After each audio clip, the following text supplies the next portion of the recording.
Hey, what's up, guys? Welcome back to the XP Podcast. My name is Rob, and I am here joined by my co-host, the Backbone, Austin Murray. How you doing, man? Good. Doing great. How are you That's doing? great, dude. That's really good. And We'll like the explain the man who backbone did, later. yeah, we'll explain that part later. And the man who denies all rumors, Adam Vote. How you doing, Adam? I'm doing great. I will continue to deny rumors because what's the use in getting your hopes up, Rob? Do you like to What be is Fake disappointed? news. Do you like to I? be disappointed?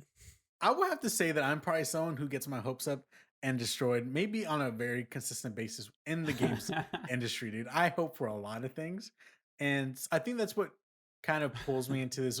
Like I have a thick skin, you know. So I've taken the battles, but they're self-inflicted. I've done it to myself. No one's done it to me. Yeah, So Rob, I always appreciate your hype about every single rumor, like ever. Like thank you.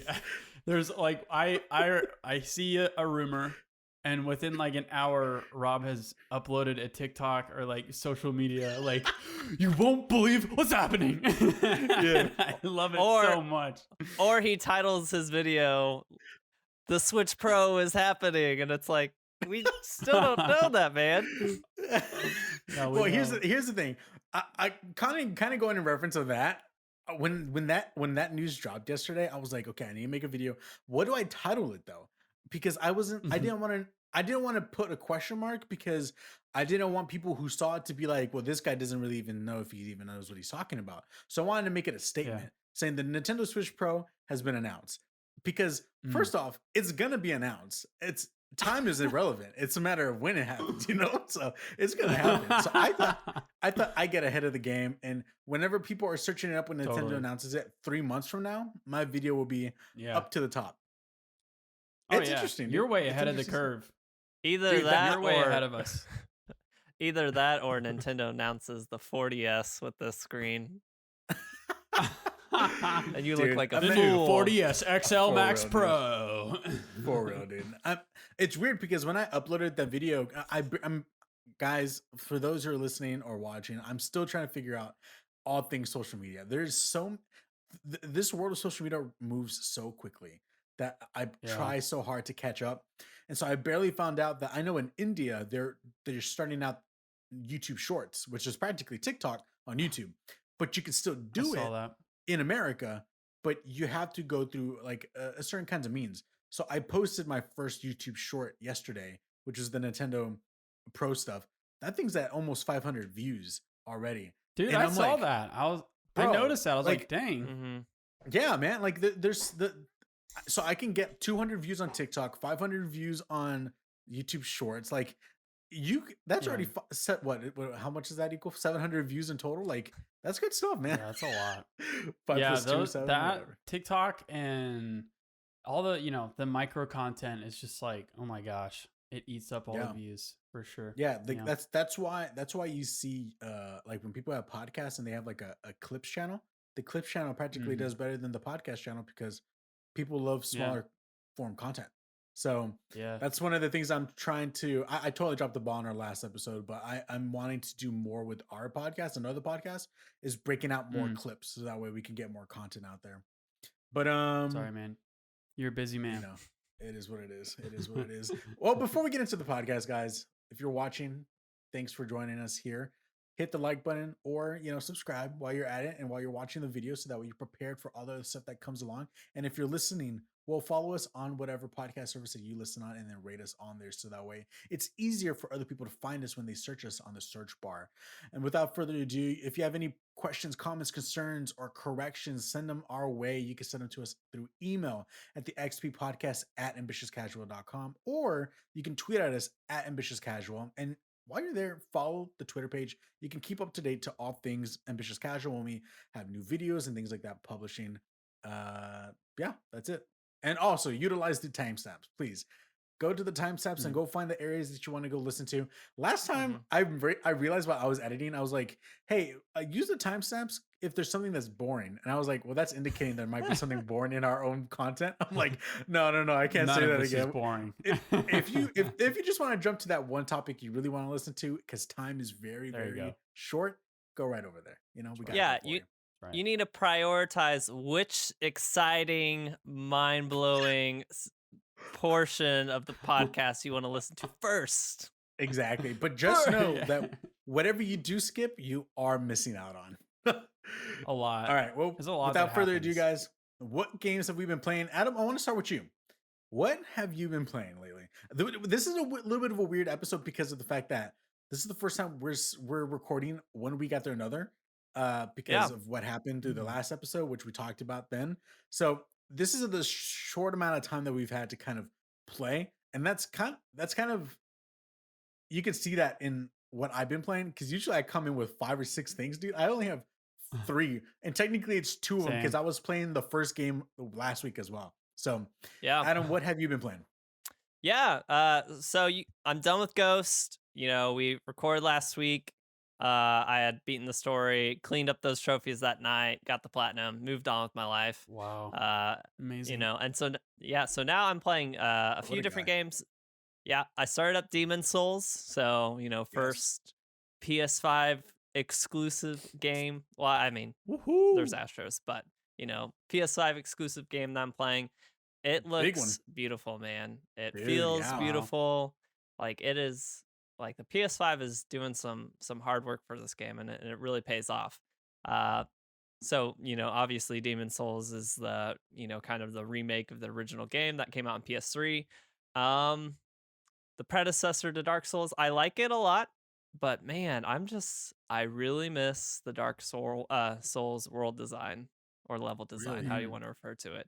Like there's just nothing that touches how the world of Dark Souls is set up. But that being said, Mm. like getting past that, Demon Souls is great in its own right. You can kind of go. There's still the freedom to like go here. Okay, this is too difficult. I'm going to go over here instead. Yeah, this is kind of what I'm doing. Oh, it looks like I can get something I really want over there instead. So there's like all these different paths that you can go along, and then you can kind of change Mm. which one you're doing as you get better at the game, as you upgrade your equipment, do stuff like that. So um what I'm Cool. looking forward to doing that I haven't done yet is actually jumping into like the multiplayer aspect of it, which of course I keep bugging Rob over here to be able to do that with me. Yeah. Yeah. But because that's something I didn't touch at all in Dark Souls 1. In fact, I played most of that game offline because the first time I interacted with someone online, they invaded my world. I had no idea how that happened, and then they just come and like totally like demolish me. And I'm like, I'm never doing this again. But This sucks. yeah, it was terrible. I had no idea what happened. I had no idea how it happened. But since then I've looked up like how that stuff works. Because Demon Souls does take a very different approach to it, or all the Souls games really take a very different approach to it. So I'm looking forward into getting that. Hopefully it'll be Rob. If not, it'll just be some random on the internet. So Dude, I honestly need to take a break from the first game that I'll talk about when I get to me because that game is really just making me frustrated. So I am down to play whenever. Um, I didn't know until you told me that I didn't know that there was like co-op that you can do on Demon Souls because yeah, I know that's a thing. I know that's a thing on Bloodborne. I know that's a Wow. thing with Dark Souls. I didn't know that was a thing that you could do with Demon Souls. Um, but so going back a little bit on what you said. First off, I have to agree with you. The visuals on Demon Souls are mm-hmm. like on a whole nother level, It's so dude. pretty. Wow. It blew me away. And so, did you ever play the original Demon Souls? No, I mean I've No, seen some okay. like gameplay from it. Neither have I. But looking at how it used to look like before, and I mean, I think the newest From Software game that I played was Sekiro. Um, Mm-hmm. and that game looks nice, but dude, the power that Blue Point Wow. is and the stuff that they Mm-hmm. can do, man, it just is mind blowing. I can't believe they're able to like it blows me away. So yeah, I mean, I haven't really gone that far into Demon Souls. I know I streamed it like maybe 2 or 3 times, but even at that, like that's time is irrelevant with Demon Souls because you can be doing the same thing over and over and over again because you keep dying. So Yeah. is it? Yeah, yeah, yeah. Are you finding it difficult compared to Dark Souls? I mean, in some similar ways, like a big issue or a big difficulty with Dark Souls is literally not knowing what you should be doing or where you Yeah. should be going or how to do some Mm. like different things. those are issues. I don't want to say issues. It's part of the fun, like of Dark Souls is those things being difficult. But Demon Souls is so much more linear that a lot of those problems aren't the Mm. same. It really is like, okay, I'm going to go on this path. I'm keep hitting my head on a wall. I'm going to go to a different path. You know, Yeah. it's very like easy to switch between stuff. But the bosses are incredibly difficult. I'm finding so far, Mm. especially in you know in this remake. I don't think they're as you know, there's not as many like glitches I think you can take advantage of, or maybe it's harder to cheese. I don't know You for can't sure. cheese I'm the sure game. there's plenty. I'm pretty sure. I'm sure there are ways to cheese some of these bosses, but like you know, especially in Dark Souls, there's ways to like just get the boss to jump off a ledge, and they die, and then you didn't have Wait, to do anything, right? what is cheese? What does cheese mean? And what is that? So to Cheese the cheese a game is bosses? practically like there is like I forgot what game it was, and I think it was a Souls game, but someone worked out a way. So it's like you use the like the a bug or you play the game in a way that's not meant to for your Oh. advantage. And so like Hmm. someone, I think it was Oh. Sekiro, but they cheesed it in a way where if the enemy like attacks at this certain point, they would fall off the cliff and then they'll Hmm. automatically die Oh. without even having to fight him. It was Oh Yeah. actually man. it was Sekiro. And so someone Yeah. got to this Oh my corner, the gosh. character the enemy like hit, but it bugged and went over the wall, and it's not supposed to technically do that. It died, and then they beat the boss and kept going. So Oh Yeah. my gosh. Yeah, it's crazy what you can do because the AI can really get a little choked up in some weird ways. Especially kind of like you're saying, like if they start their animation for like a leaping attack or something like that, like for a lot of them, it's like if you move early enough in the animation, they will like follow your new path, but they won't be checking the like surrounding environment to see if they should still do that attack. And so, you Huh. know, if you like move at the right time or in the right way, you can kind of get, you know, cheese them to go somewhere where they shouldn't have gone or shouldn't have intended to have gone. So, yeah, I mean, it's difficult, Hmm. but it's definitely in different ways. So, I've already run into like two bosses where I've like done a couple attempts. I'm like, this is, I don't know. I need, I would like to get some help on this. But, you know, well, I hope I so can be of help for you, dude. Because I mean, I'm not the I'm more of I love Bloodborne. I can't wait for you to play Bloodborne. yeah. I like Uh, Bloodborne a lot, and just because of the fact that it's quicker, and I Hmm. like Dark Souls. Obviously, I like Dark Souls when it first came out because I didn't know there was nothing else other than that. And so then once Bloodborne and Sekiro came out, it kind of ruined Dark Souls and Demon Souls for me, just because the play styles to both of those games are completely different. Because mhm. one of them is very tanky, the other one is just about more so like speed and strategy. And so Hmm. but yeah, I'm so glad that you're playing Demon Souls, dude. That's dope.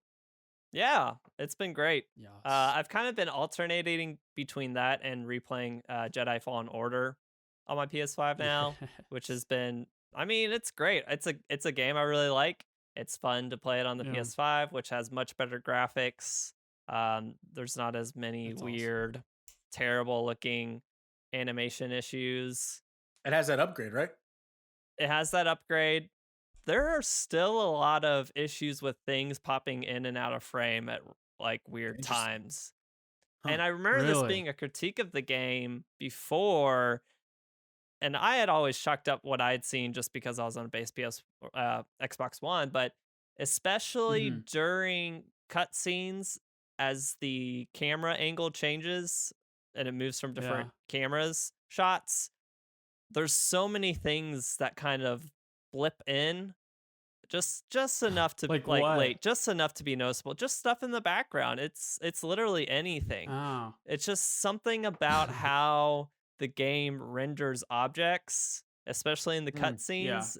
It's just that they're being rendered not quick enough, so it feels Yeah. like Oh. just in that split second when the camera shifts that you have that happen. And Even there's on the been like a PS5. Hmm. even on the PS5. So I don't think it's a hardware Wow. issue.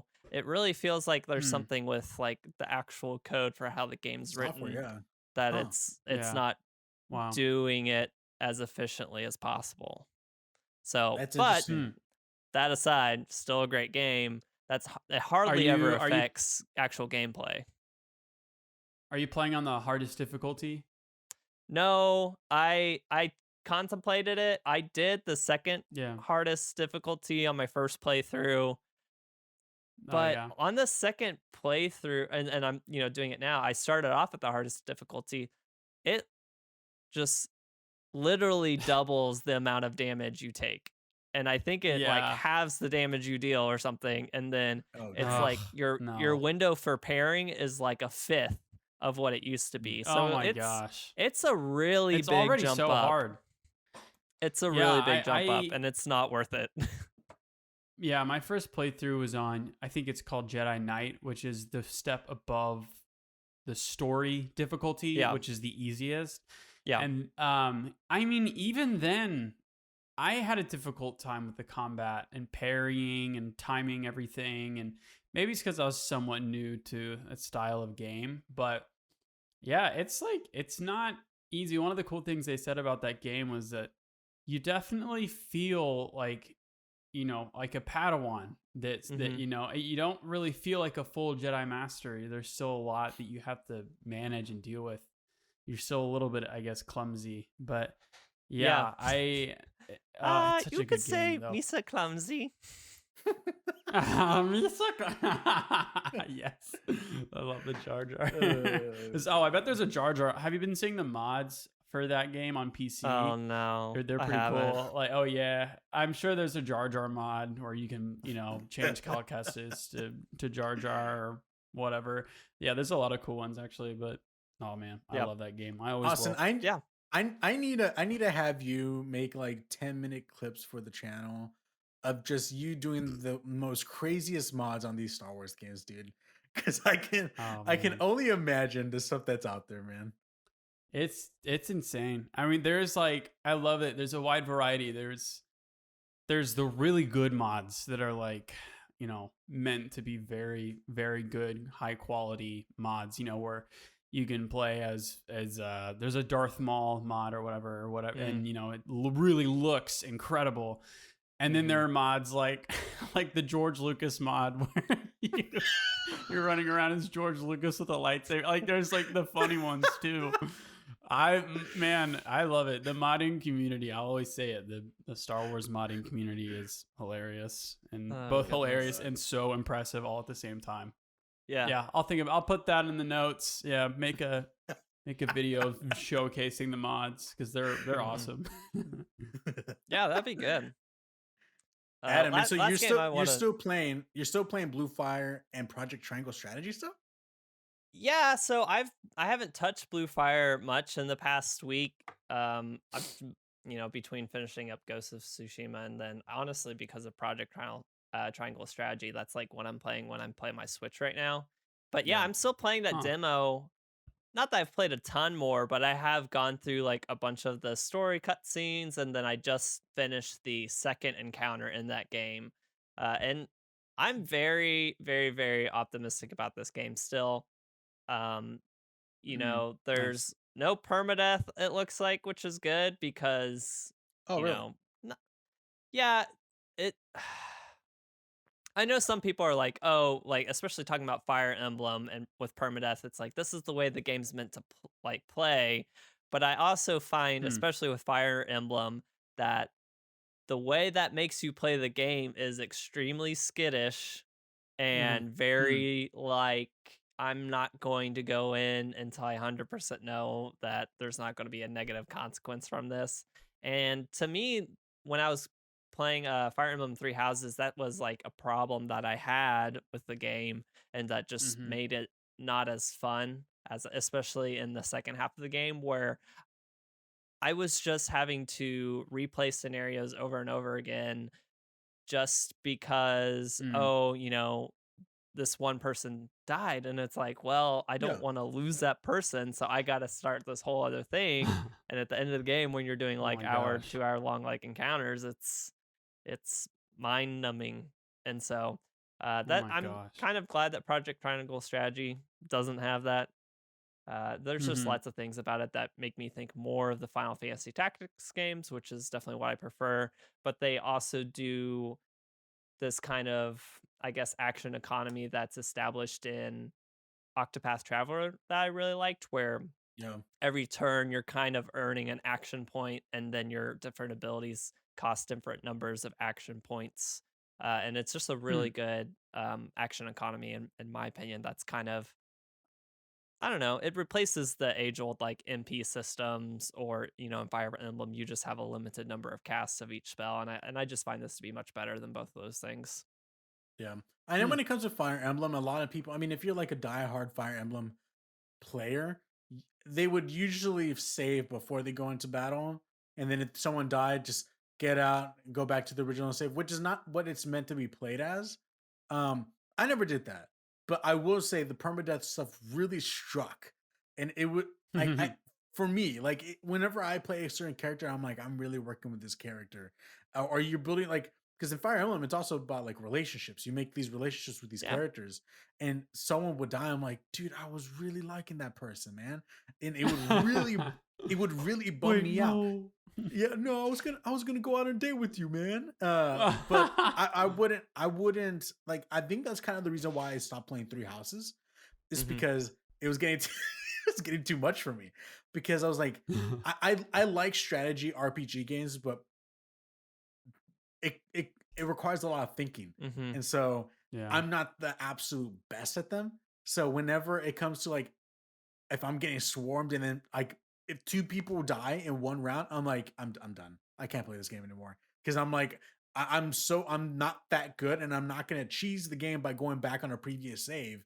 I Hmm. I don't want to keep going further. So that's kind of why it throws me off from even continuing them, even though I like it. Yeah. It stops me from wanting to continue them. So the fact Hmm. that Triangle Strategy isn't like that kind of makes me a little happy, because I'm like, okay, cool. I don't have to worry about forever losing this one character, Hmm. because Yeah. it, Yeah. it's crazy.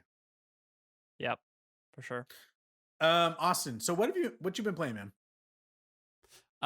So in the past week, I'm just gonna be honest. I literally probably only put in like an hour and a half of gaming. Very, very light gaming week. I actually got my I got my wisdom teeth removed a week ago. So like most of the time I've just been like in and out and with a constant headache and all that stuff. So the Yeah. gaming hasn't been a lot. But what I have played, it's actually mostly Apple Arcade or iOS mobile games. And that first one, and I think Rob, I think you actually talked about this last week, but I started Pathless, the Pathless, Sweet. which is a really, Hmm. really interesting game.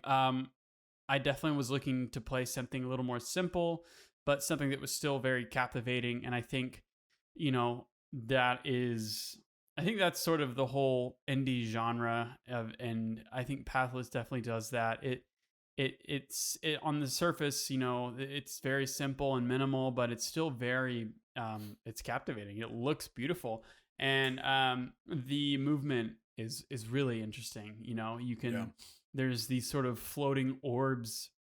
You're playing sort of this like bow ninja, and there's a sort of Practically, yeah. darkness that's shrouded the universe, and there's these floating orbs kind of throughout the world that you can shoot with your arrow, and it gives you boost.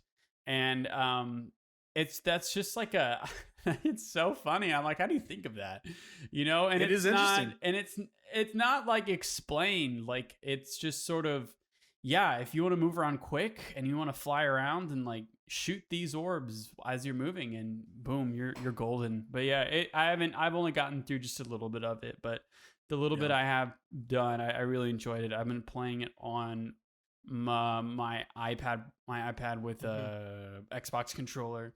But yeah, I've been really enjoying that game. It's been really cool. The music is really good, and the story, I'm super into the story. It's a lot of emotion. Yeah. But on the completely other end of the spectrum, I've been playing.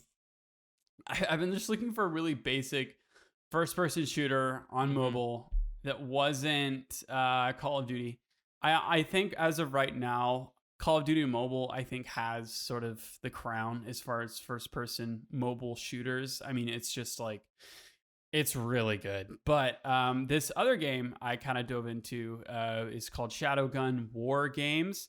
And Shadowgun's actually a series. There's Shadowgun War Games, which is sort of just multiplayer PvP game, and then there's another one that's like Shadowgun something else, and it's sort of an RPG type game. But the one I have is the PvP game, and it is like just to the fonts, to the art style, it is just like a rip off of Overwatch. It looks so I'm looking at like it right now, Overwatch. dude.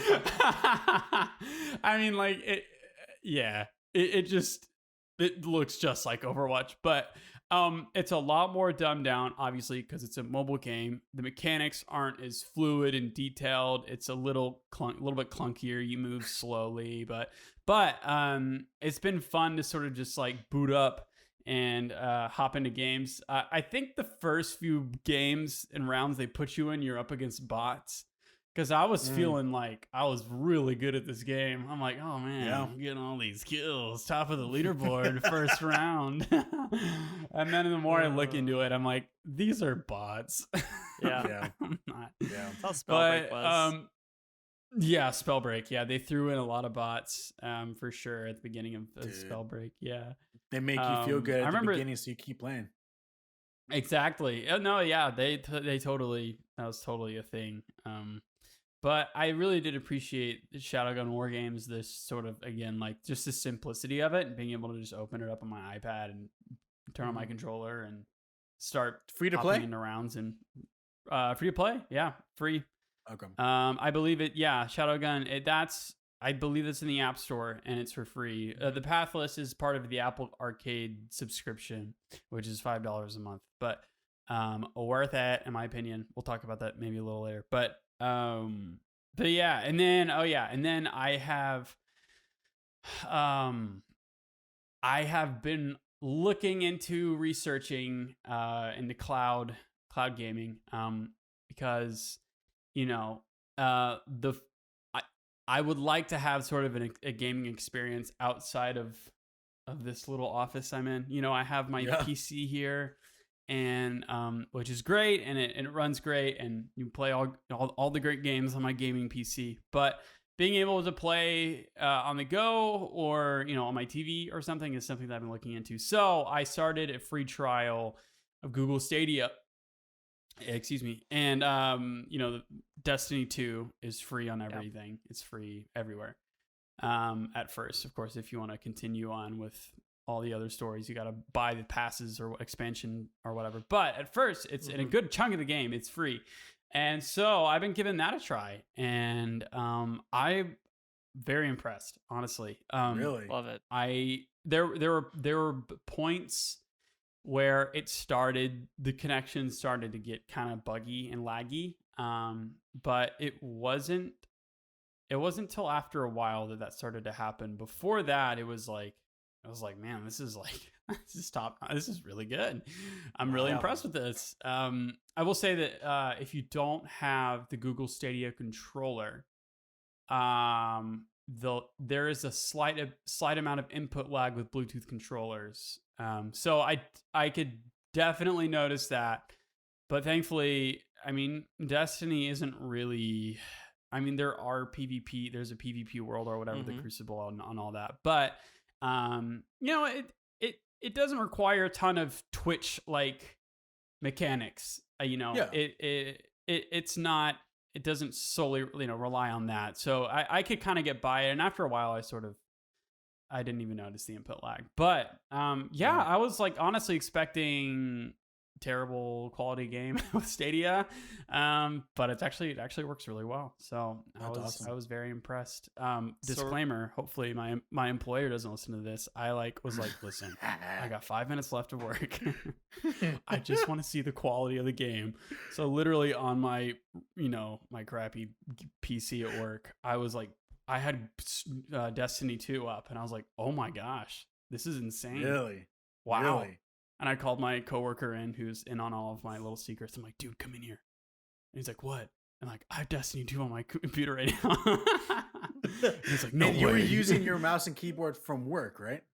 Yeah. Like, Yeah, just like a basic wireless Logitech mouse and keyboard, and it worked really well. And then I immediately shut it down because I need income, I need money. But So yeah. What was that? so are we cool. going to raid when crossplay comes later this year?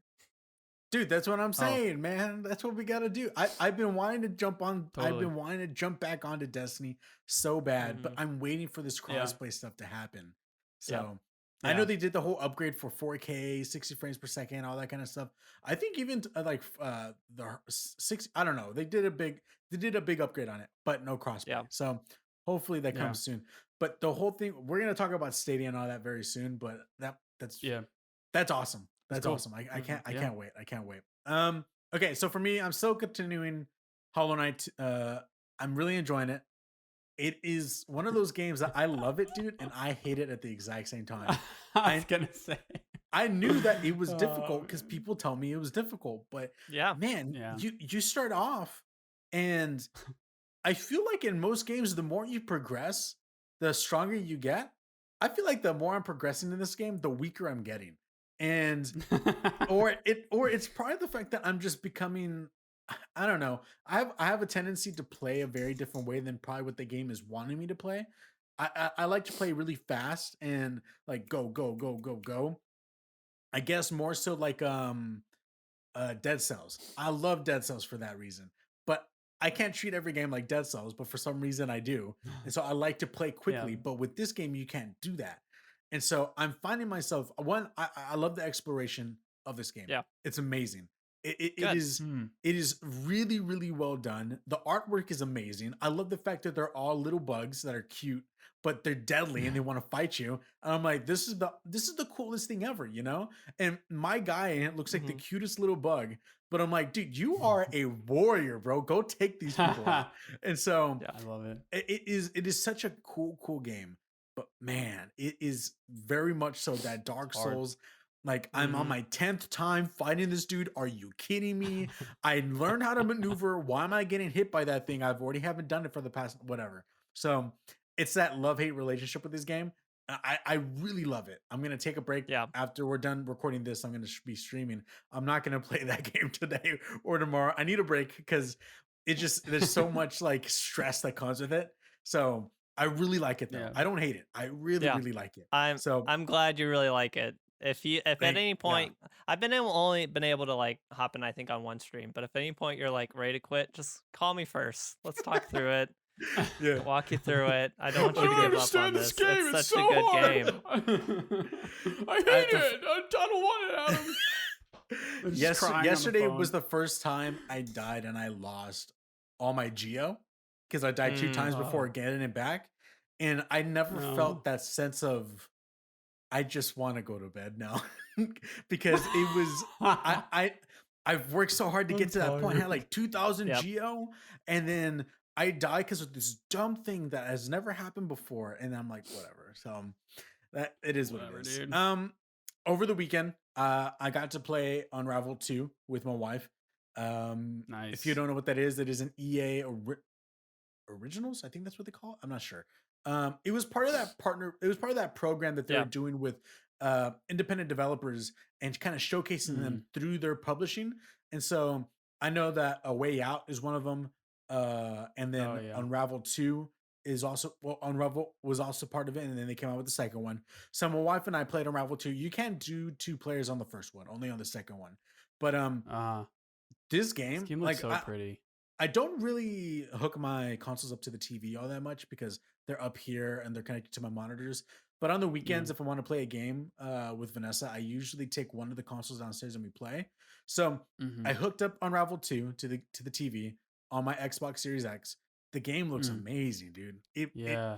It looks really, really good. And I think it came out like what 2-3 years ago, and Yeah. it looks good. The It gameplay looks so good. is really, really good. It's a great two-player game.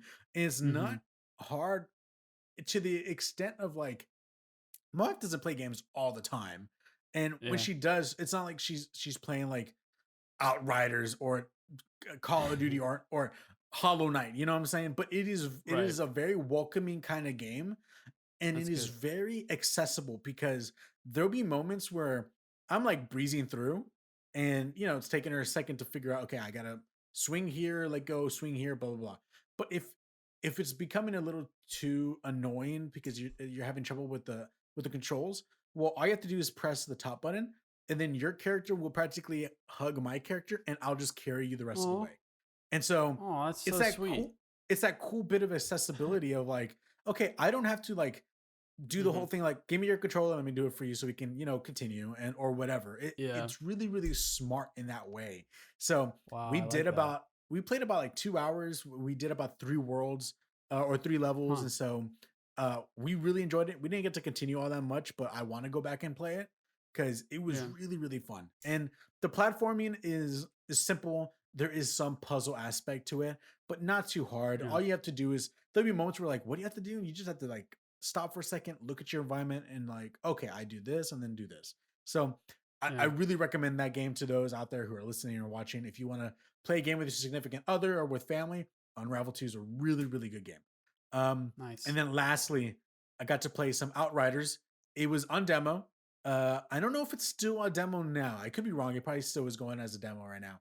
But I had trouble because I was going to stream it last Friday, and Hmm. I didn't. I entered the game and then it was like I didn't know what to do. It wasn't putting me into the game. I realized Mm. I had to make a Square Enix account. The moment you make it, Mm. you get entered in automatically. And so Yeah. Nice. I made the Square Enix account, went in, played the game. You start off at the beginning, and I'm not gonna Nice. lie, I skipped through a lot of the story because it was a demo. Now Yeah. I know a lot of your, and I found this out later. A lot of your progress carries over into the real game. So I don't know if I just messed it up for myself if I got the full game because I don't know what's Yeah. going on at the beginning of the game because I skipped a lot. And Mm. there came moments where I kind of had to stop and just watch it because you're in it now, and I was like, I can't just keep skipping these dialogues. I just need to watch it. So I have a good grasp of what's going on. But all in all, Outriders is a new game that's coming out, multiplayer game that you can play with the friends. It is really really cool. The gameplay is like a mixture of both Gears of War, um, a little bit of Mm. Destiny, um, Yeah. but more so Gears of War. Well, it's both of them put together. You have your class Hmm. system, Yeah. and each character can have a particular class that you want to stick with, and you don't really want to be teamed up with other people that have the same class because each one feeds into each other. And so I Yeah. played with two of my other brothers. We all picked different characters. We were actually going through the demo at the exact same time, so we are kind of experiencing Mm. everything Wow. at the same time, which is cool. And Huh. I will say the game is very violent. Like violent in Oh, a way where really? like to me I was like, yo, I didn't expect this to be happening right now. Like people getting impaled and then like the Oh, blood dang. sometimes would be excessive where I'm like, this is a lot of blood. I don't remember like this a Whoa. lot of blood coming out. Um but overall the gameplay, the shooting, really, really good. And Hmm. like I Mm. said, the gameplay of running and getting into cover and shooting, it feels a lot like Yeah. Gears.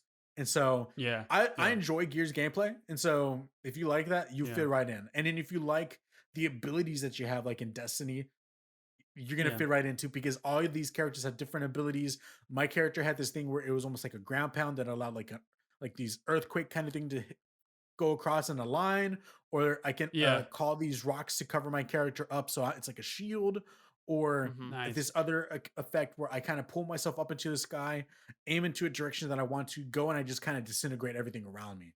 And so it was Mm. super cool. That's cool. I loved it. I love the looting aspect of it, and I'm really excited for the full game. I will say, sorry, I'm getting choked up a little bit talking about it. I will say It's too the voice violent. acting is too violent, dude. I can't haven't It's been too able to sleep for much. the past week. The voice acting, not good at all. It was Mm. very Oh, very man. lacking. It was very lacking. Dang. And I picked. You can pick the male character, the female character. I picked the female character, and it was fine, but it was whatever. I've heard that the Yeah. male character's voice is worse than the female's character's voice. So I don't know what that says about anything, but Wow. overall, I mean, Yeah. honestly, with the game, I don't even know if the story really means all that much. It's more so about the gameplay of it. So it Yeah. was easy. I was playing on the Series X, and two of my brothers were playing on PCs. linked up, and it was easy, like no problem at all. I think that's where the Square Enix Nice. account comes into play, so that way you can connect with friends easier. So Hmm. overall, For I'm sure. excited for Nice. Outriders. I can't wait to see what they have in store when the full game comes out. So stay tuned here on Ambitious Casual to see more content on Sweet. that. So I can't wait. Um, I'm all right, sold. moving on to the topics of the show. I kind of want to. Oh, let's see. We have 3 topics here. I don't know where to start, dude. Adam, I'm going to kick it off to you, Adam. Sure. Why you should play more indies? There you go. Yeah. So I Indies. this is something that I'm become passionate about over the years. I would say for a very long Mm-hmm. time, I was in a place where I said to myself, I'm only going to play these big AAA games I'm super excited about that I can spend hundreds of hours playing. Because do I really want to play 5 hours of a $20 game that's just kind of okay? No, I Yeah. want the really good stuff. And Yeah. then I played a Yeah. little game called Celeste. And then I realized, oh, Ah. these indie games can be better than many of the AAA games I'm already playing. So Yeah. that completely changed my mind. Celeste is a very small team, but they've made, I think, the best 2D platformer there is. It's just Yeah. the Yeah. best. Didn't it? Yeah. I Like, agree. I know, like everyone's like, but Mario. I'm like, to me, this is a better 2D platformer. It's very Interesting. It different than is. Mario, but to me, I Yeah. just love it way more. The music, the art style, even just the difficulty. It's not even about like fighting anyone. It's all about just crazy tricky platforming, and it's wonderful. Yeah.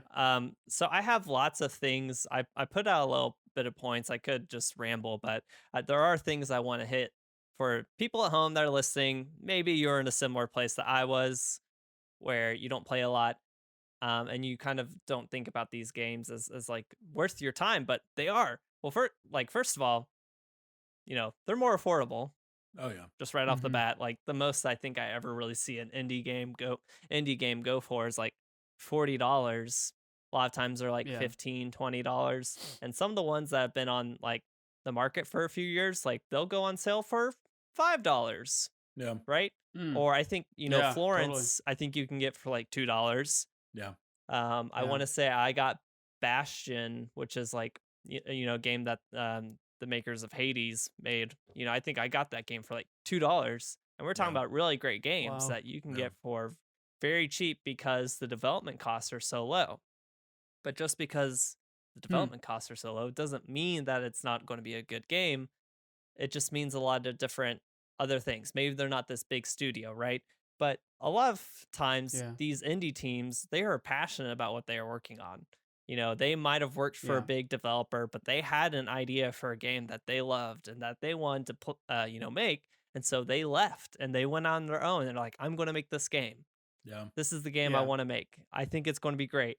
And I would say that passion that they pour into it, and the fact that this thing is their baby, it breeds great Yeah. games.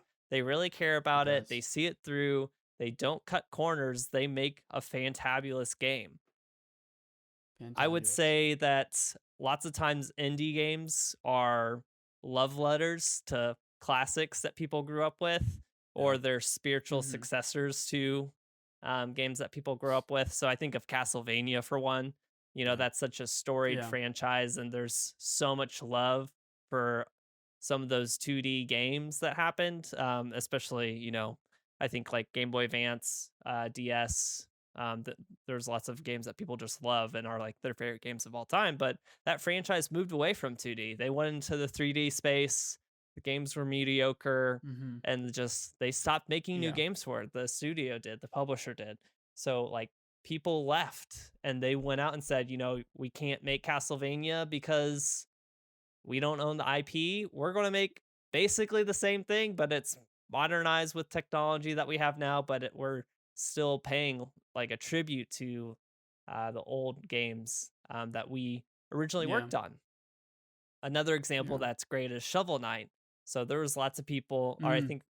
I want to say like 3 people or 4 people that started out, and most of them worked on at the same company that kind of like farmed out licensed games. So if there's like some I mean, sorry to whoever worked on this, but like if there's some cruddy like Avengers game that came to mobile or something on that Yeah.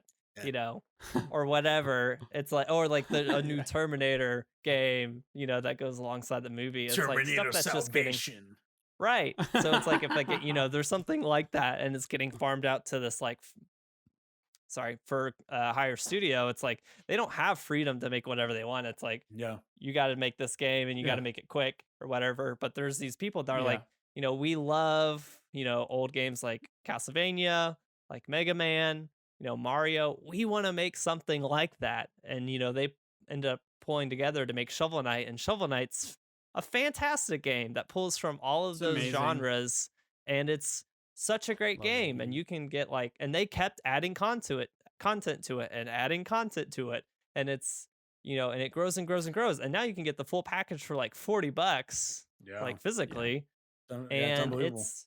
it's like at least 50 hours of gameplay. That's just fantastic, action platforming, like, and it's great. Yeah. A few other things I did want to say also in regards to that. Just going over my notes here, make sure I hit everything I wanted to, is that a lot of times we see that limitations actually breed creativity. Like when Absolutely. someone has a Mm. problem they can't solve because the technology doesn't exist, we just don't have enough money to keep working on it for that long to be able to do it that way, or we just don't have enough people or have the skill set, you find creative ways to solve your problems. And sometimes those things become beloved mechanics of your game. Return of the Yeah. Obra Dinn. I talk about the game all the time. It has a very, very unique art style, but Yeah. it's a 3D.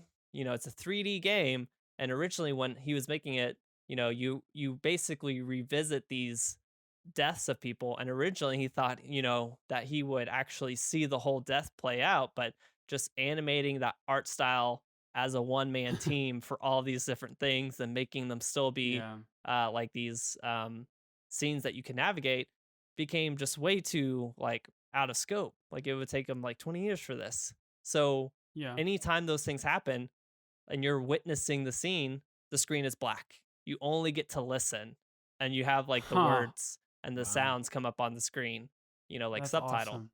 And then when the That's moment of the murder awesome. happens, the scene is frozen, and you walk around the scene frozen at the moment of the death. And it's Interesting. Yeah. such a great part of the game because it's like you listen and you're like, what can I hear here? What do these sounds Yeah. mean? And then Yeah. it's just so crazy. So Yeah. take my word for it, please, or don't take my word for it. Go play some of these games, Yeah. especially on services such as Xbox Game Pass, such Yeah. as Stadia, maybe. Yeah. Apple Arcade is a great one. Mobile devices in general actually get quite a few indie titles for Yeah. cheaper than maybe like you would get it on Switch. Yeah. So Yeah. I think I pointed Yeah. out to Austin, like you could buy Hyper Light Drifter, which is a Yeah. fantastic game for like, was it Stoked to try that. $5?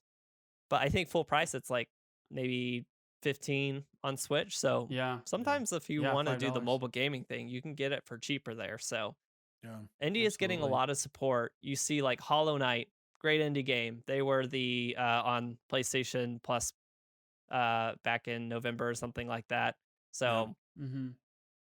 Play You it. see, don't you see a sleep. lot. Do it.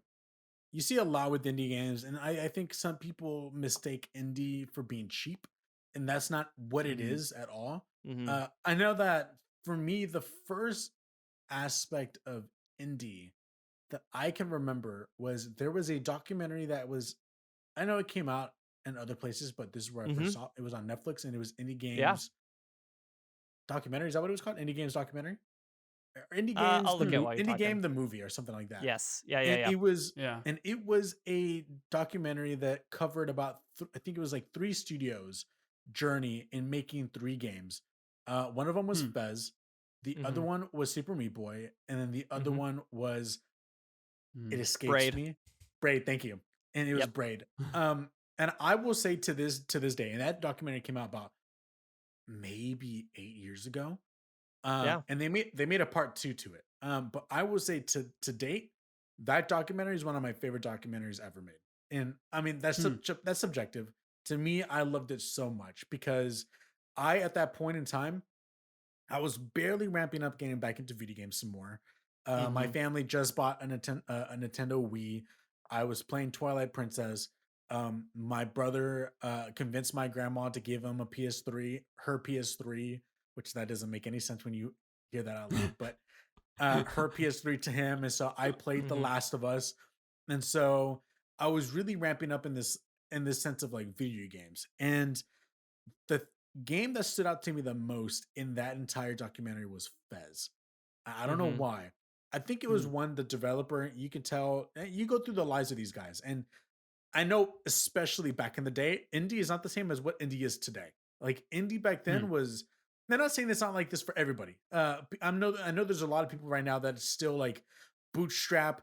You are literally trying to survive with the money that you have to make this game come out. I get that. Indie Yep. Yeah. has also evolved over the years to where now we have indie studios. Um, Mm-hmm. and and and so at this point, you know, a lot of the guys on the documentary, you can tell that they're like, man, we're just trying to make this thing. It might not work. It might. You see, a lot of them are depressed, they're sad or whatever.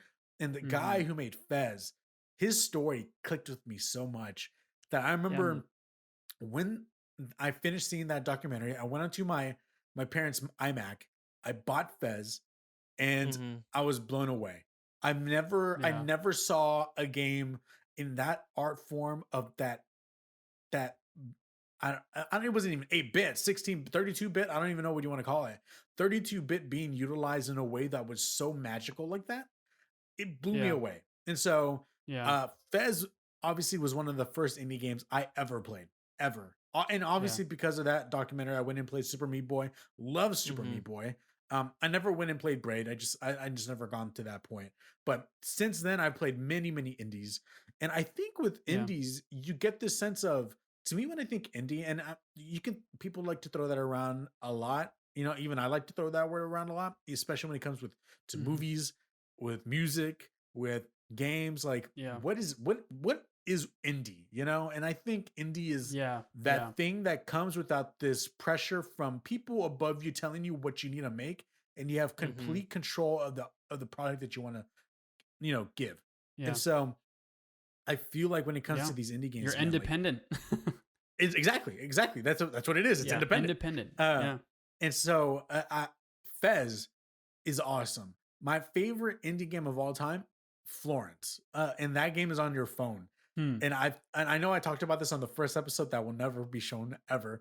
Um, Yeah. but I played Florence One one day. day before I went to work. It was I literally had an hour before I had to go to work.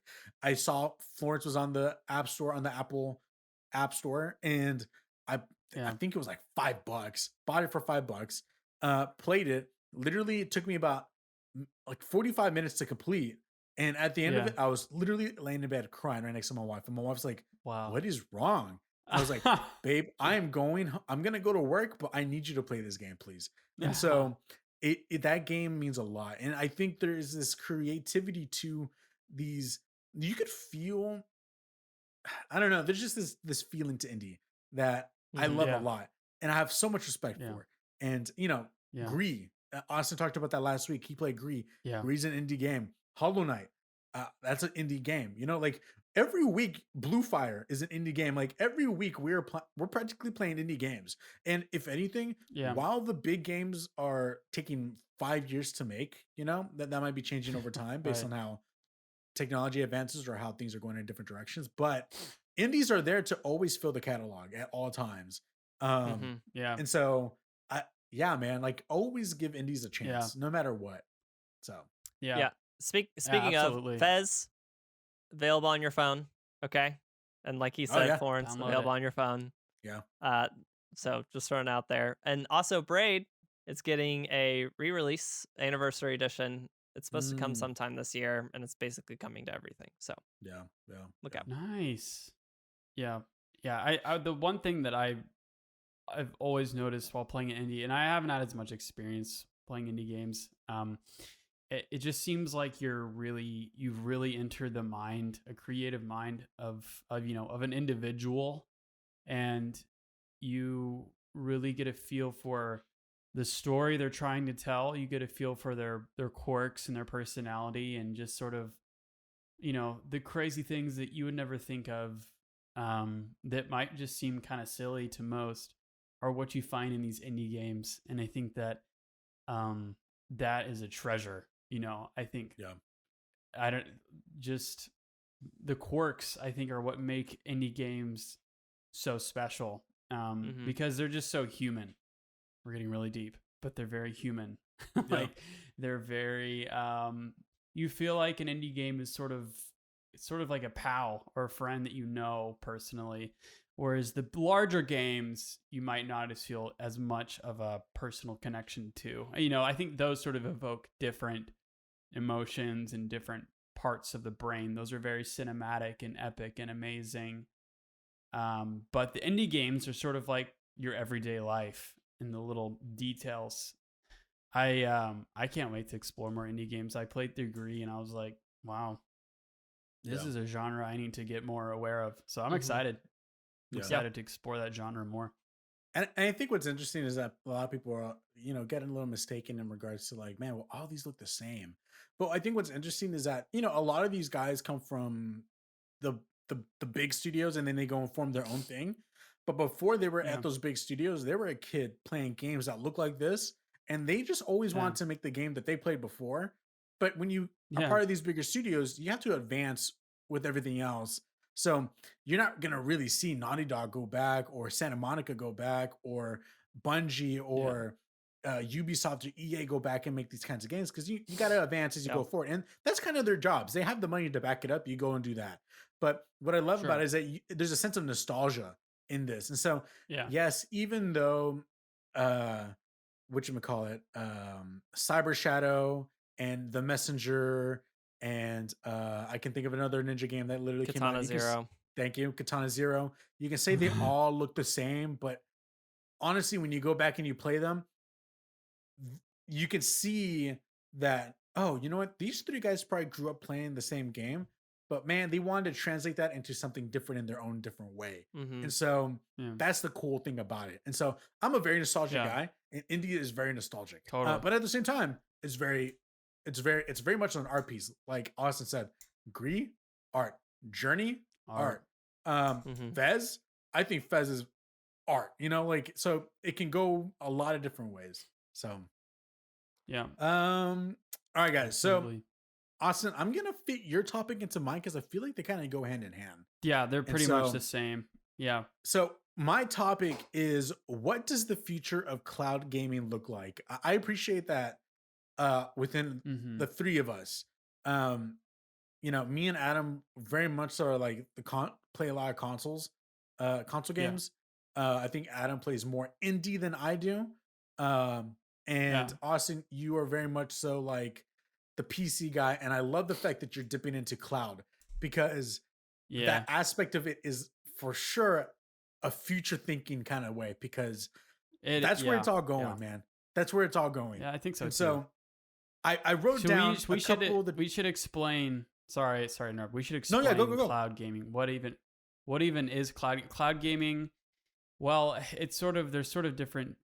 I guess there's sort of different subsets of it, but in general, instead of gaming off of hardware that you've purchased, Yep. you are gaming off of a stream that is coming out of hardware in a completely different state at the headquarters. For Google, it's Google Stadia. You're not playing off your PC. You're playing off of the super advanced high-tech PCs. At Google, you're playing off of a stream that your internet, it's all sort of based off of your internet connection, and it's sort of like Netflix. Like, you don't For sure. own all of seasons of what's on Netflix. I was going to say The Office, but that's not on there anymore. Nothing is on Netflix anymore. It's all original. You don't stuff. own Cobra you don't Kai. own any of these things. But yeah, Cobra Kai. You don't own Cobra Kai physically, but you are streaming it, and it's the same concept with cloud gaming. You subscribe, and you are able to play these games on any device that has an internet connection, essentially. Yeah. Essentially. So that's cloud gaming. Off to you, And Rob. Thought we should what's explain interesting? No, it. thank you for laying that out, because that really Sure. puts into perspective a lot of these things. You know, you're playing off of these servers, Yeah. and it's 100% based on your internet connection, like 100%. Yeah. So, you know, there's good things and there's bad things about this, and there's a lot of things about it that I want to. You said there's a lot of points that you made. I want to touch on those, but I'm gonna say a couple of these platforms that are out there right now. So we have Google Stadia, we have Yeah. xCloud, which is in its beta testing mode right now. We have Amazon Luna, and then on top of that, we don't know much about PlayStation and we have some stuff for Nintendo, but that's not like cement, you know, like. Hmm. So other Yeah. than these, Yeah. and Austin's was about Apple Arcade and mobile gaming, and this all fits in because Apple can also be right next to Nintendo and PlayStation with the question mark as to what they have coming next, because they're Sure. not talking about it, but I can tell you right now, they're not gonna just leave that market behind. So Yeah. right now, what we're looking at, I know I on a video game beat a couple weeks ago, I went over Google Stadia, completely shut down their first party studios, and they're solely Yeah. working on just being a platform that you can stream games from third party publishers onto their stream. So they just want to be a Netflix that doesn't make originals, Yeah. if that makes any sense. Yeah. So Yeah. what's interesting about this is we're gonna get to a point that when you turn on your TV, you know, we see Netflix, HBO Max, Hulu, Prime, you name it, all that kind of stuff. The big thing about uh Netflix and all that back in the past, like maybe a decade ago, was cutting the cord, you know? Not anymore. Do you Hmm. see how many Yeah. services we have now? It's getting So many. just as maybe even more expensive than it was before. You have Hmm. Yeah. every single person out there or companies trying to make their own service out there. And so the Yeah. same thing's going to be coming around with this. And I'm telling you right now, we're going to get to a point, maybe not 2021, maybe not 2022, but I can guarantee you by 2023, when you turn on your Roku TV, your Apple TV, or whatever, you're gonna see an Yeah. Xbox logo because that's gonna be the X Cloud. Well, maybe not Apple. Let me Yeah. take that back. Other things. You're gonna see your Xbox Game Pass logo on there. You're gonna see your Amazon Totally. Luna logo on there, your Google Stadia on there, because we're gonna get to that point. Um, and so the thing with this, and so I want to go over a couple of them. So we got Google Stadia. As of right now, it's just a digital games market. Like I said, it's like Steam, but there's no originals. You just buy games off of it and you own them digitally through there. Um, you can also get Stadia Pro, which offers discounts, free games, and enables 4K HDR 5.1 surround sound. Now, I will say this: if you are if you're hitting with that gigabit speed and even higher, maybe Pro is for you. But if you're not, Yeah. there's absolute no reason to have Pro. You're not going to get a stable Yeah. 4K HDR 5.1 surround sound at all if you don't have a stable internet connection.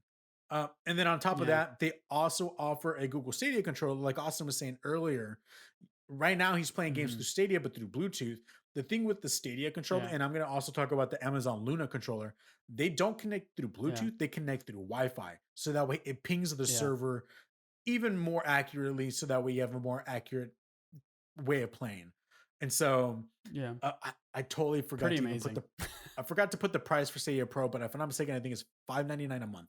Uh, so we have that for Google Stadia. And some of the discounts that they offered, I'm not gonna lie, pretty good. They look like 20 to 40, maybe even 60% off of some games. So, but I Yeah. will say that a lot of the reasons why they even stopped doing their first party offerings was because the money that they were paying out to these companies to have their games was upwards in the millions and millions. Like to even Yeah. have Red Dead Redemption 2, they were paying tons of money to get that game on there because they want to Hmm. legitimize their platform. So Yeah. I don't know and I know everyone says this. Google always likes starting things up, and then we don't know if that's going to last because they like to back down once it doesn't work out for them. I'm hoping they stick with Uh, this. I know they already backed down the first party offering, but I'm hoping they kind of stick with yeah. this. When, So when's the last time Yeah. you've seen a Stadia ad, Rob? never, never, man. And They, that's sad, especially on YouTube. yep, Especially on YouTube. You don't even see it. yeah, And when they first announced it, it was going to be that thing where, let's say I'm going to go watch PewDiePie. That's just an example. I'm going to go watch PewDiePie. He's playing, I don't know why he's going to be playing Destiny 2, but he's playing Destiny 2. And on his YouTube channel, while he's playing it, in the bio will be the game. I can click it, it'll take me to Google Stadia, and then from Google Stadia, I can play it from there. Boom, like that. That's what they offered. I don't see that going on. Yeah. Now, the concept Yeah. is amazing, but we Hmm. all know that It Google is. Stadia has been really behind. I think they try to get out in to be out there in the forefront as quickly as possible. But as we like to see from Yeah. our boys over at CD Projekt Red, you don't like to rush anything. So I know that Mm. they're still working on it in the back end, but I hope it gets even bigger. Going on real quick, we got Yeah. xCloud. It's in cloud gaming beta with Game Pass Ultimate, so you can play Game Pass library on mobile, that being Android.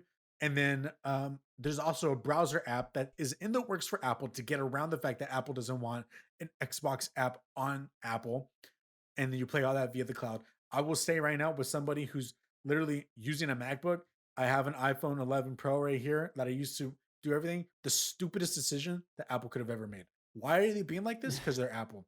I And don't I know. can tell you Yeah. right now, they're Silly. doing this because I know for a fact they have something big with the gaming that they're working on in the background. They don't want competitors on their Mm. platform. I know for a fact they're working on something in the background.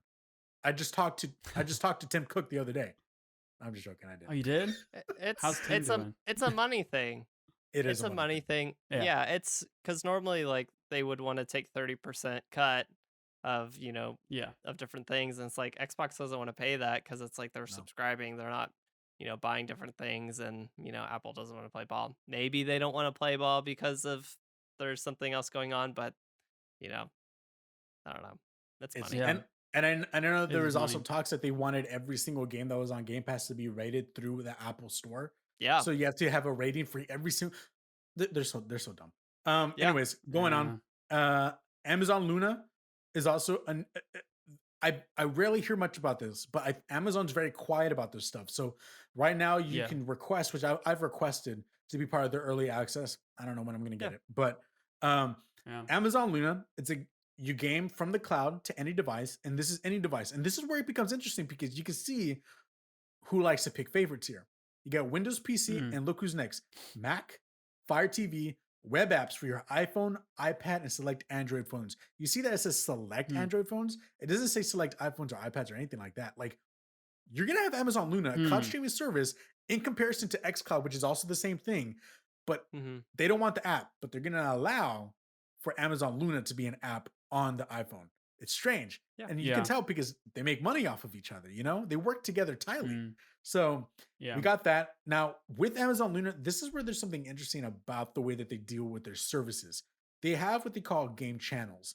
And I think this is really smart. Hmm. But then this also comes into the way of we're going to have tons of channels if it becomes successful. Because right now we Mm. have Luna Plus, that's $5.99. It offers unlimited hours of play, a growing library of games, including, and this is what they put, including Control, Grid, and Metro Exodus. Um, Hmm. Up to 1080p, 60 frames per second. 4K is coming soon. You can stream to 2 devices at a time. You can play on Windows PC, Mac, Fire TV, and web apps for iPhone, iPad, and select Android phones. So Luna Plus Hmm. is practically Amazon Luna's version of their own Plus service that you can go and you can play games. I think Hmm. if you don't have, it says unlimited hours. So if you don't have Luna Plus, you can only play for a select number of hours. That's just how it works. Obviously, they're trying to get Hmm. ahead of it by having that monthly subscription to pay for their backend of servers. I don't know. And then Yeah. Yeah. they have Control, Grid, and Metro Exodus. I'm sure they're going to add more games, but I can't go in and look at what they have. It's very just a Oh, web page really? and that's it. Yeah, you can't look at anything right now. It's just a web Huh. page. Let me check something. At least I That couldn't sucks. I couldn't see anything. I think I still have my app. Oh, really? I did like a couple months of it. I tried out some different games on it, and they all worked great. It was just like personally, I prefer to play my indies on my Switch just because for other reasons. But they have like some good indies on there, like Shantae is on there, Hmm. Sonic Mania is on there, Blasphemous Oh, is wow. on there. Wow. So I mean, I jumped in, I tried a few different things that all seemed to work well. I I don't know why I'd want to play. I guess if I did on my iPad, it would have been different. But I don't know why I would want to play Control on my phone. Like a game like that on such a small screen. So it makes it really weird You to me. know. Like those are Yeah. the games it's advertising. I get their bigger titles and they probably have broader appeal. But Yeah. for the actual Yeah. games you want to get people on the service and like they'd probably enjoy playing, mobilely like that, I feel like you'd go for the indies. Right, right. Yeah. And then on top of that, Sure. they also have another channel that you can call. So Luna Plus is one of them, $5.99. They have another channel, and it's Ubisoft Plus, Mm-hmm. $14.99. Hmm. It offers unlimited hours of play. That's unlimited hours of play within the Ubisoft Plus channel. Now, I want to make sure that's clear. You're paying $15 a month to play Ubisoft Plus unlimited hours within that channel. You can go up to 1080p, 60 frames, 4K coming soon. You can stream to one device at a time. You can play everywhere, like everywhere else said, and then you can download PC games and more throughout the through the Ubisoft Connect app. And then on top of that, they also offer the Amazon Luna controller. So what's interesting about this is this. Hmm. Now it's very early kind of stuff. I tried searching up the Luna app. All I got was a Luna controller app. So I think it's I could be wrong. Mm-hmm. I would love to know if anyone has had access to this. Let us know in the comments or on Twitter. But if Yeah. this works out, this can get to the point where we're seeing Ubisoft Plus, EA Plus, you start naming other developers and other publishers. You can start seeing them adding these channels, and Yeah. then you pick the channels that you want. It's interesting. I think it's cool. Yeah. If anyone has the ability to actually deliver on this, I think Amazon has Yeah. more so of an ability, even more so than Google, in my opinion, just because of the fact that they're massive. They're completely Mhm. massive. Yeah. And I know that they're They also are working on huge. first party games as well. And I know that there Yeah. was rumors that they stopped a little bit, but they came out recently and talked that they are continuing and they are striving for first party games. So whatever that means. Um, Yeah. and then lastly, I did put a question mark on PlayStation and Nintendo. What does that look like? I know Nintendo has some cloud games. I know PlayStation has Yeah. said that they have an answer to Game Pass. And I know Game Pass is just a service, but it also extends to cloud gaming. So I don't know if PlayStation has something for that. Then on top of that, Yeah. we also have Apple and Apple with Apple Arcade. And I think Apple, I know they're buddy buddy with Amazon Luna. So I don't know if they will do a cloud streaming service, but I can picture Apple going in the direction of like adding something to it. I know that you can Yeah. play on your Apple TV, like you can play games on it, and it looks amazing. Like it Yeah. practically looks like you're playing off of a console on your Apple TV. You can play Oceanhorn using the Apple Mhm. TV remote. You can play what was that game Sky? It was like a big deal when they Yeah. first Sky. talked about from that Beautiful game game. company. It's one of my favorite games. It's really really nice, and so It's beautiful. I think there's a lot of potential for all this kind of stuff. So laying out all this Yeah. information, Austin, I know you're slowly getting into cloud gaming, so not that we all have answers, but what is your hopes? What does the future of cloud gaming look for you? So the future of cloud gaming, I think it's promising. I think, as with everything, as the technology develops, I think that cloud gaming is something that's becoming more and more feasible. I think that I think cloud gaming is one of those things that could really appeal to the masses. Honestly, a lot of people can't pick up a $500 console, or consoles are expensive. Hardware is expensive. I think cloud gaming could help reach a lot of people. Yeah. For now, cloud gaming isn't on par with hardware gaming, in my opinion. I think cloud gaming is for those who are quote unquote casual gamers. Someone who doesn't necessarily care about the hardcore mechanics. They're not competitive gamers. They really just want to, after a long day, unwind, open up a game super easily on their smart TV or whatever, and go through a game. I think for now they're great for RPGs, sort of games that, like I was saying before, don't really require those twitch movements, those instincts. Yeah. I would not play Yeah. Warzone on Stadia, but it's not even available. But Assassin's Creed Valhalla, Red Dead Redemption 2, I think those are great games to play on Stadia. I think those are great games for cloud gaming because if you have a tiny bit of lag, which you will, nowadays, and hopefully that'll go Mhm. away in the future, but you will experience lag every once in a while. It won't really hinder you that much. Maybe Yeah. you'll take a shot, you'll take a bullet in Red Dead or whatever. Yeah. But I am hopeful. Oh, I'm just very brush hopeful that and off, boy. enthusiastic. Yeah, oh boy. It's just nothing. That didn't hurt. You can get shot. Arthur Morgan can get shot like 10 times, and he's like, I need some tobacco. It's like, or he'll eat like bread and he'll heal all of his wounds. I love it. Yeah. But yeah, I'm hopeful for the future. Apple Arcade, I don't think Apple Arcade is I could be totally wrong here. Is it? Are you streaming games or I think you're downloading games. Yeah, You're Apple downloading Arcade games. is you download. So you subscribe in the $5 a month, and yeah, right now they're not doing any cloud stuff. I don't know if Apple does anything with that. I feel like it'll be a while, honestly. Yeah. The feeling I get is that they're really just sort of trying to develop their arcade, and that is sticking to the subscription, the $5 a month thing, and adding the fun, quirky, casual games. Some good ones in there, but mostly it's sort of the indie titles that get in the arcade, and I think that's sort of what they're leaning on for now.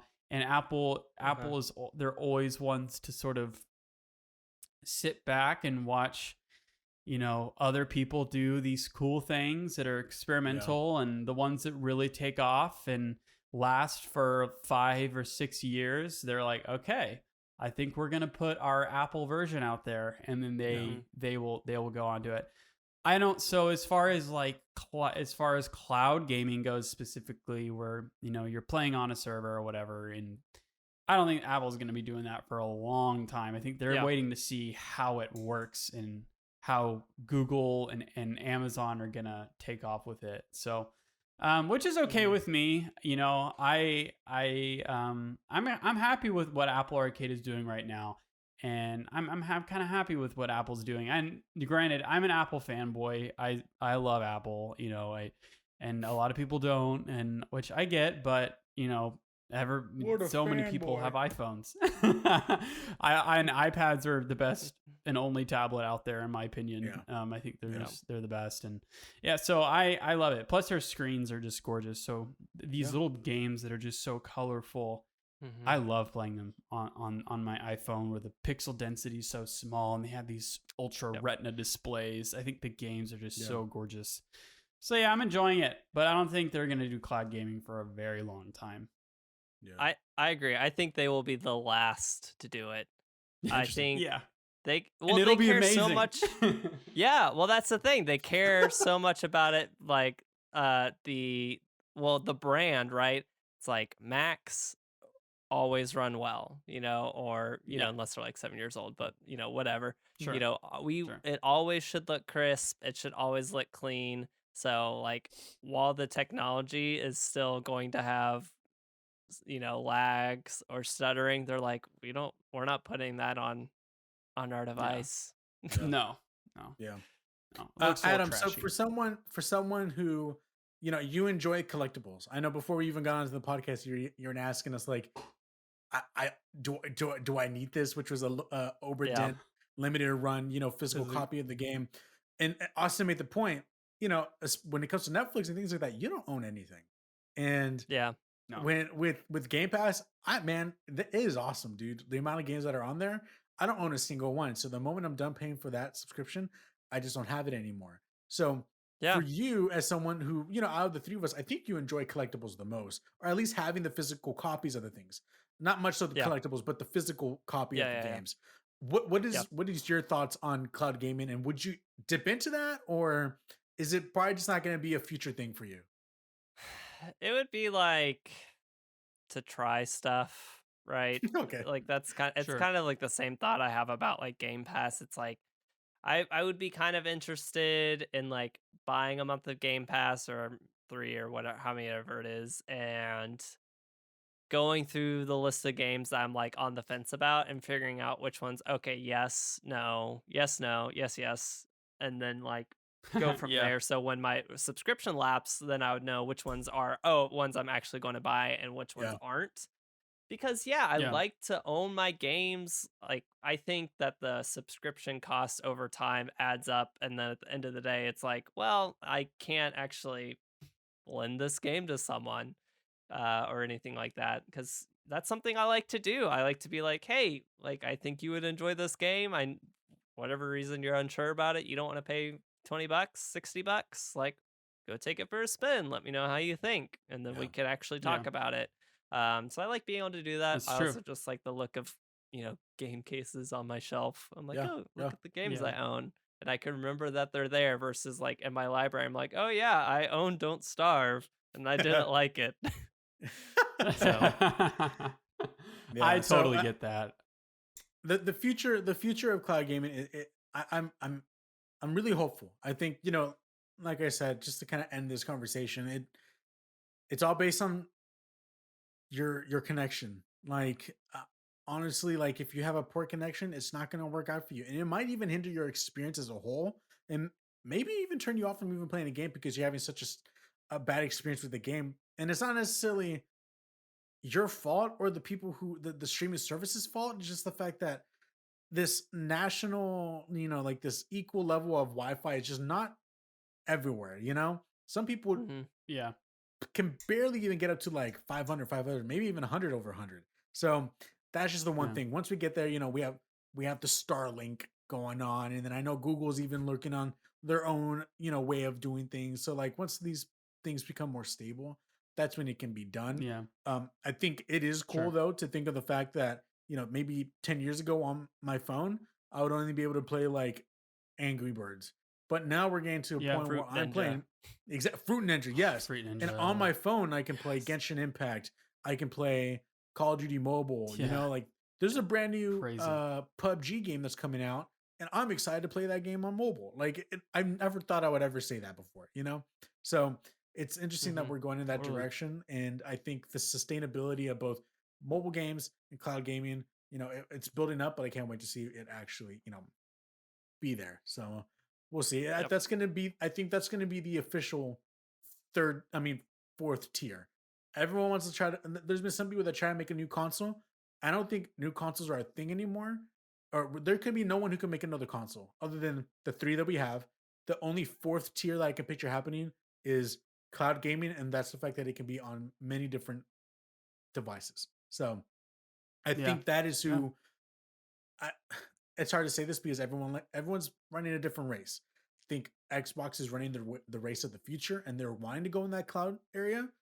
I think PlayStation does well with what they have, first party, everything. Like they knock it out of the park. I know that they Absolutely. probably are in the background, but they need to start tiptoeing Mhm. a little bit on the cloud stuff. And I know they probably are, but they're gonna have to come up with some solutions soon because if not, they're gonna look really, really archaic very soon. And then, for all I know, for the next 100 years, Yeah. we can continue getting Nintendo handheld consoles because they'll never stop. So Yes. Always. you know, all right, Yeah. we had a story for the podcast. I know we're an hour and 23 minutes in. Um, just touching on it real quick, we can just give a couple minutes of y'all's thoughts real fast so we can end this podcast. Sure. I say it has been confirmed by people that are close to the project in Samsung. This comes away at Bloomberg. This is a news bit. The Nintendo Switch Pro, it has been said to journalists at Bloomberg that Samsung will begin mass production early as June on a OLED 7-inch screen. It will obviously, with the OLED screen, it will improve battery life. It will have 4K output, and they want to get this ready for a release on holiday 2021. So, guys, I'm going to start with Adam. What does this news mean to you? I know I make fun of you for you being skeptic. You honestly, it's probably best for you to do that than it is to be me. But what is this? Yes. What is Be this the rumor? skeptic. What does the rumor mean to you? And if it does happen this holiday, what game do you think is going to be released alongside it? Because they need to release a game with it.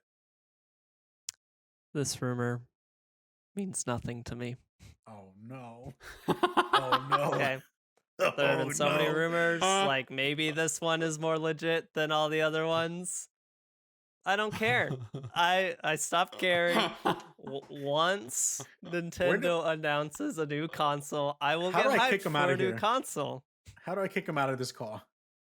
So, Hey, great. I respect it. I respect it. Okay, and let's say Adam, it does Um, happen, and let's say it does release holiday 2021. What game do you think we're going to see coming alongside? I what mean, game? it's easy to Say say it. Breath of the Wild 2. Come on, Um, baby. Come I on. mean, Bada bing, bada boom. Come on. I'm sure I'm Bada sure boom. Pokemon Legends Arceus, whichever it is, probably needs the boost Yeah, from it. So yeah. I Probably. don't know if they'll just those two would launch alongside each other. But I mean, Breath of the Wild 2's coming. We know. 35th anniversary. It's So coming. 35th that one. anniversary. Come on. Come on. It would be Austin. ideal. Austin, what are these rumors? Um, What do these look to you? Now, here's the thing. I don't think Bloomberg ever stated, like, even in their headline, this is a rumor. This is confirmation from people that they know that are close to the project from Samsung that don't want to be named. This is what they said.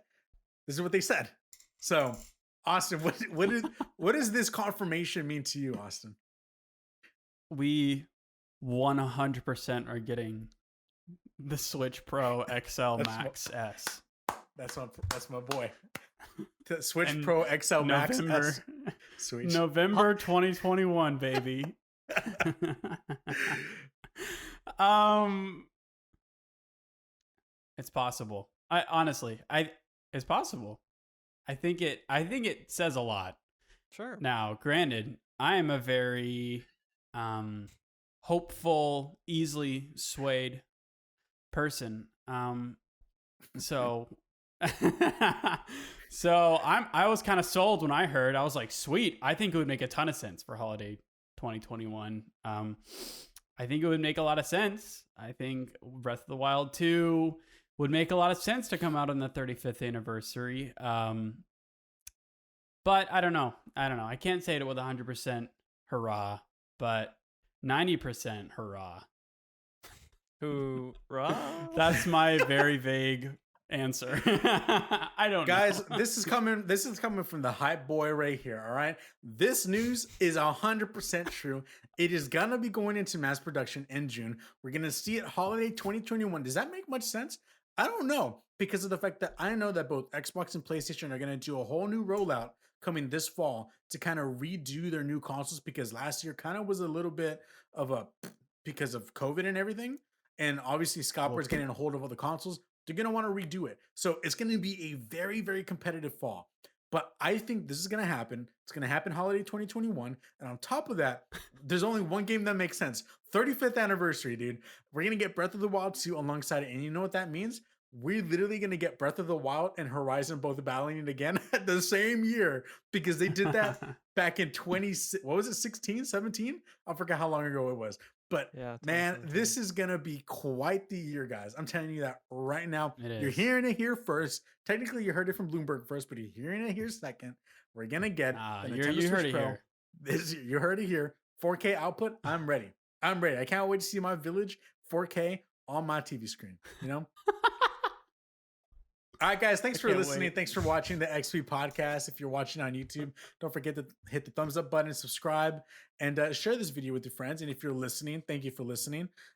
Rate it on whatever podcast service that you're listening on, and then share it as well. If you have any questions, comments, concerns, or corrections, leave them in the comments down below, or you can hit us up on Twitter at Ambitious Casual. And you can also follow us there so that you can keep up with all news regarding Ambitious Casual content, podcasts, videos when we go live on Twitch, twitch.tv/Ambitious Casual. Adam, Austin, thank you for joining me here on the XP podcast. You can find all their links in the bio below. I'm not going to ask y'all anymore, because that always becomes like this weird, awkward, Don't like, ask. what's my Twitter handle all over again? I don't know it. So, anyways, until next time, guys, thanks for listening. Thanks for watching. Until next time, peace out. See ya. Bye.